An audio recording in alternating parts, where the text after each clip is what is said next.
엘리사 선지자가 마침내 몸져 누웠습니다.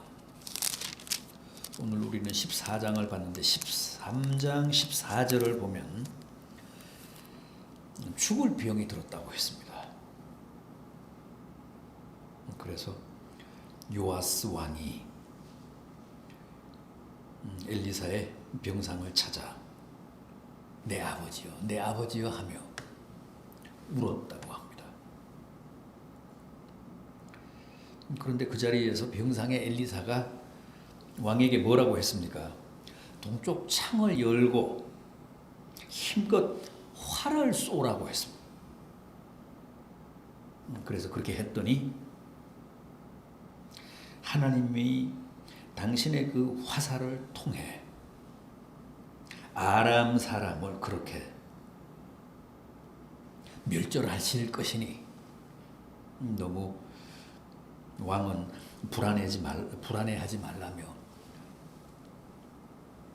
위로하고 안심을 시킵니다.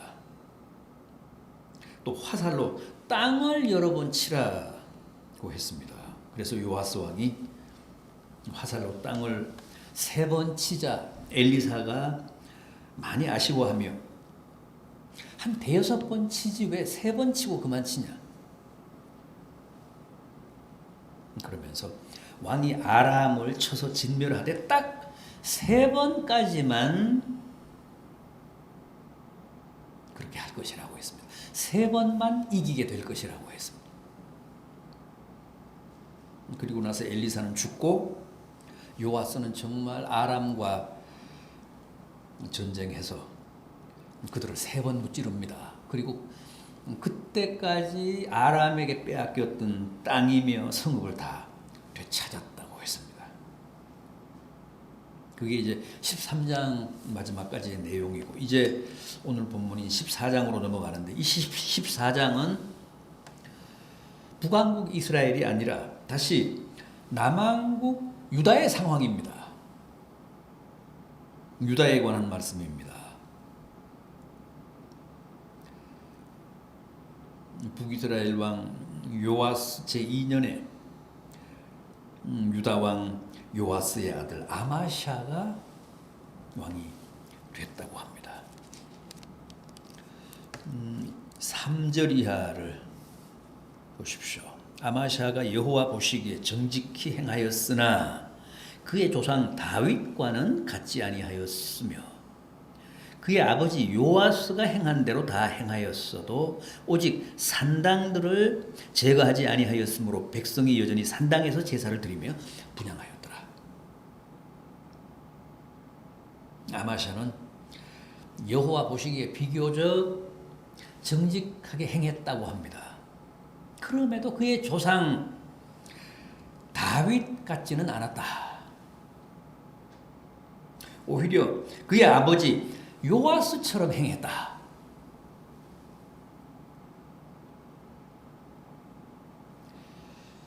맞습니다. 아마샤는 여러 면에서 그의 아버지인 요아스와 같았습니다. 아버지 요아스와 아들 아마샤의 공통점은 둘 다 처음에는 하나님에 대해 열심이었습니다. 하나님의 말씀도 비교적 잘 따랐습니다. 그러나 나중에는 둘 다 우상을 숭배합니다. 요아스도 그의 아들 아마샤도. 그리고 이 둘 다 선지자의 충고를 듣지 않았습니다. 처음에는 들었는데 나중에는 안 듣습니다. 그리고 아버지 요아스도 아들 아마샤도 다 반역자들에 의해, 모반자들에 의해 피살됩니다. 그렇게 생을 마칩니다.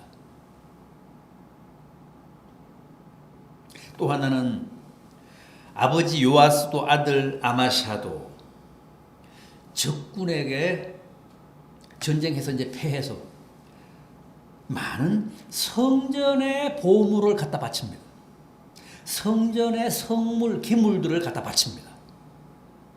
그 점에서도 아버지와 아들이 같았습니다.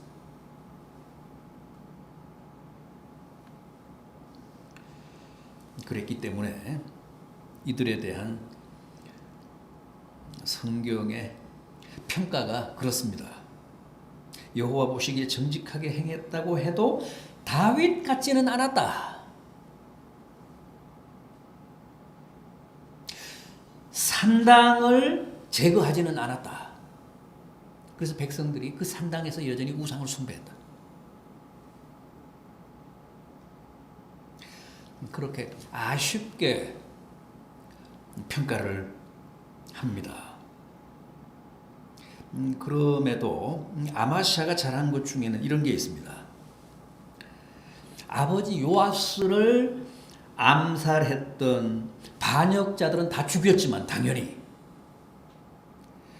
그 자식들만큼은 해치지 않았습니다. 보통은 자식들까지도 다 죽입니다. 우리나라도 역적은 3조까지 멸했잖아요. 그런데 아마시아는 반역 당사자들은 다 처단했지만 그 가족만큼은 해치지 않았는데 이유는 모세의 율법이 금하고 있기 때문이라고 했습니다. 여호와께서 명하시기를 자녀로 말미암아 아버지를 죽이지 말 것이요 아버지로 말미암아 자녀들을 죽이지 말 것이라. 오직 사람마다 다 자기의 죄로 말미암아 죽을 것이니라. 이게 신명기 24장 16절 말씀인데 이 말씀에 근거해서 아마샤가 자기 아버지를 죽인 모반자들의 자식들은 해치지 않았다는 거예요.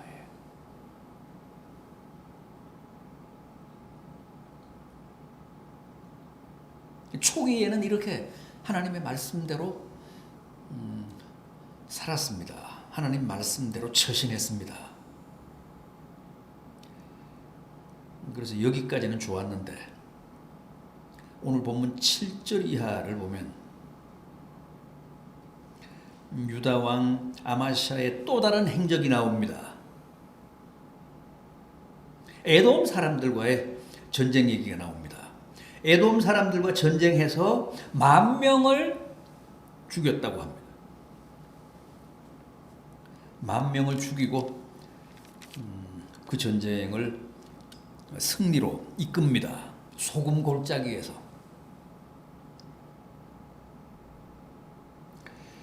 그리고 이어서 북이스라엘 왕 요아스에게 사자를 보내서 오라 우리가 서로 대면하자 그럽니다. 사실 지금까지는 늘 남한국 유다가 북왕국 이스라엘에 군사적으로 열세에 있었습니다. 그러다가 유다가 에돔과의 전쟁을 통해 큰 용기를 얻은 겁니다. 그러니까 우리가 그동안 너무 겸손했다면서 북이스라엘에 대해 사실상 도발한 겁니다. 우리가 서로 대면하자는 것은 서로 무슨 대화하자거나 교류하자는 제안이 아니라 완곡한 선전포고입니다. 한번 맞짱을 떠보자.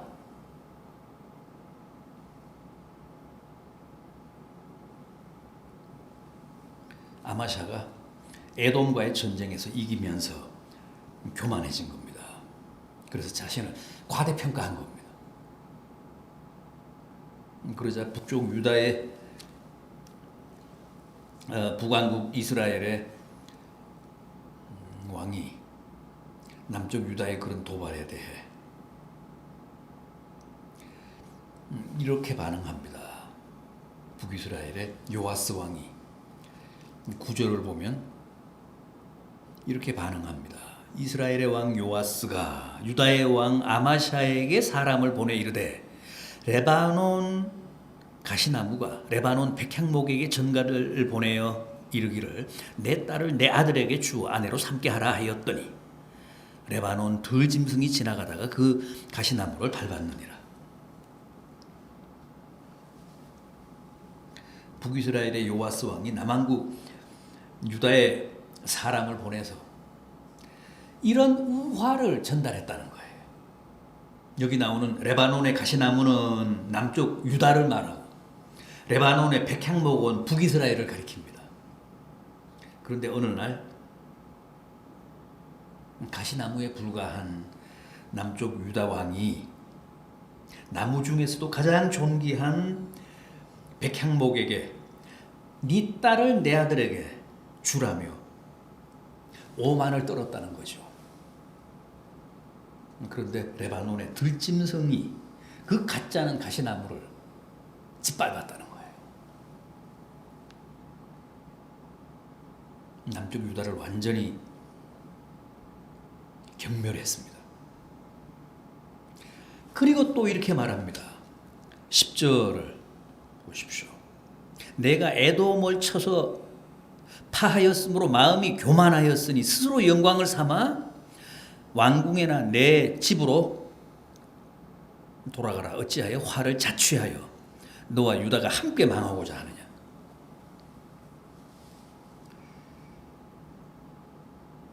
결국 이스라엘 남북 왕국이 벳세메스에서 한판 붙습니다.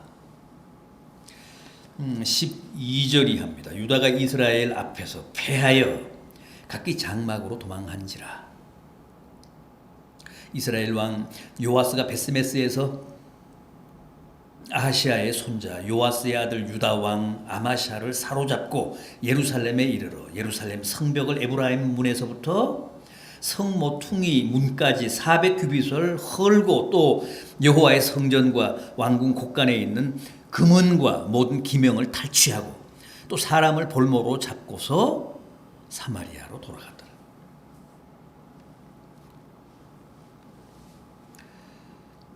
북이스라엘 왕 요아스가 남한국 유다 왕 아마샤를 사로잡았다고 합니다.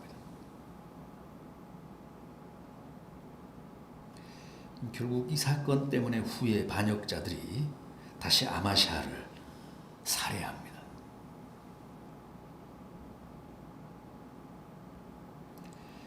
이 전쟁에서 북왕국에 패한 아마샤가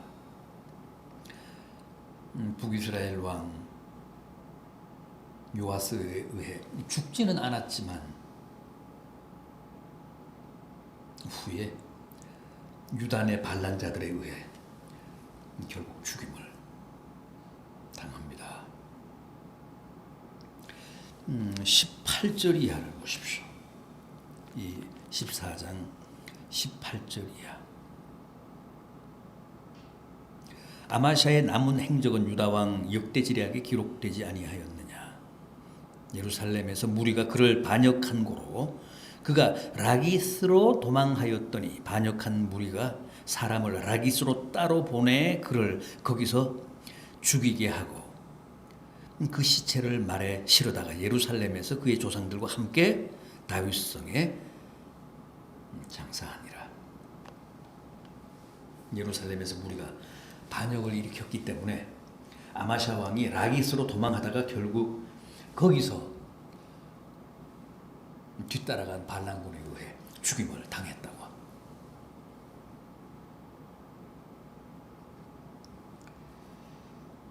개인이든 일국의 왕이든 교만하면 이렇게 망합니다. 사실 아마샤는 교만하지만 않았던들, 교만을 떨지만 않았던들 이렇게 죽지는 않았을 텐데 결국 자기 아버지처럼 아마샤도 반란군에 의해 살해를 당합니다. 아마샤는 처음에는 그래도 좀 괜찮게 나갔는데 한 차례 에돔과의 전쟁에서 이기면서 자신을 과신하기 시작했고 객관적인 전력에서 확실히 열세에 있었음에도 북이스라엘을 도발하며 선전포고를 하다가 결국은 그 전쟁에서 패하고 자신도 포로가 되고 수모를 겪다가 결국은 자기 신하들에게 배신당해 왕궁에서 예루살렘에서 도망치다 라기스에서 붙잡혀 처참하게 죽음을 당하고 말았습니다.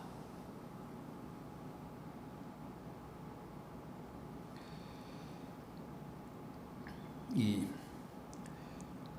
아마샤 왕의 아들인 아사랴 왕도 나중에 교만해서 망합니다. 교만해서 하나님이 치셨습니다. 그래서 문둥병에 걸려 나환자가 되지 않습니까?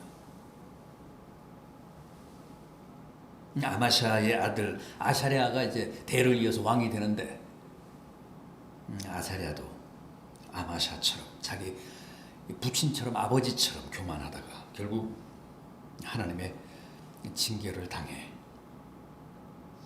나환자가 됩니다. 겸손해야 은혜를 입고 겸손해야 하나님의 축복을 누리지. 교만하면 망하고 하나님이 그를 버리신다는 게 성경의 가르침입니다.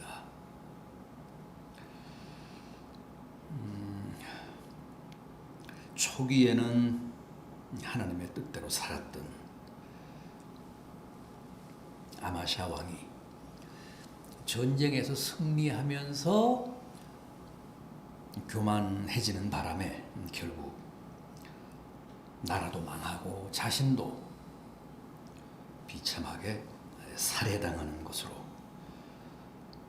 생을 마감한 이 아마샤의 이야기가 우리들에게도 교훈이 되고 또 하나님의 뜻을 깨닫는 데 도움이 되기를 진심으로 기원합니다.